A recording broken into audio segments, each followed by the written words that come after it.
After days of mass ceremonies, mourners prepared for the burial of Qasem Soleimani. The crowds were so large at one ceremony that at least 40 died in a stampede. In a rare departure, Iran's Supreme Leader Khomeini told Iran's military leaders that the revenge attacks must be direct, proportional, and carried out by Iranian forces themselves. The question remains how and when Iran will carry out its vows of retaliation. Iran's head of security said 13 types of attacks are being considered, specifically mentioning U.S. bases.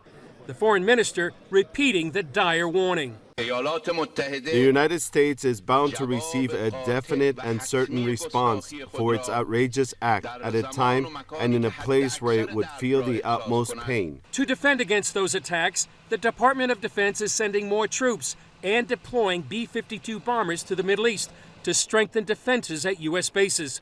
It's also issuing warnings to embassies throughout the region to be on guard for rocket and mortar attacks.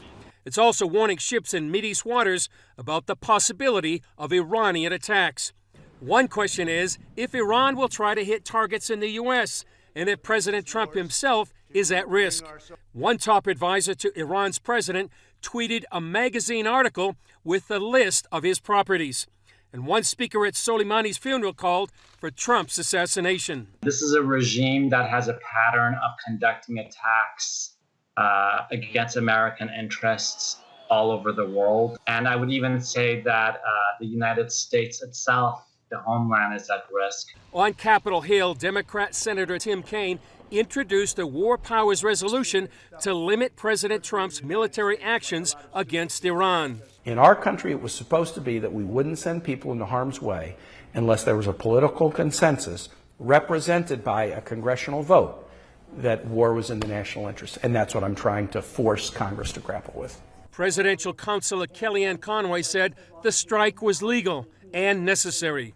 He's the commander-in-chief, and he did what a responsible, strong, not weak, commander-in-chief does when faced with the opportunity to take out one of the, if not the world's most wanted terrorists. A vote on the War Powers resolution is expected on Wednesday, along with a full briefing for the House and Senate. Following the Iraqi parliament's vote to expel U.S. forces, a letter circulated that stated U.S. troops would be leaving. But later Defense Secretary Mark Esper denied that report. Iranian board Ali Reza Nadar said some Iraqis fear a pullout of U.S. troops. I don't necessarily think that it's a given the U.S. will depart Iraq. I think a lot of Iraqi politicians and much of the public is opposed to that because they're afraid of Iranian hegemony, basically. Some have floated the idea of relocating U.S. troops to Iraqi Kurdistan, a place many see as a friendly alternative to the government in Baghdad. In fact, Senator Marco Rubio tweeted, "Maybe it's time for fully independent Kurdistan." Chris Mitchell, CBN News, Jerusalem.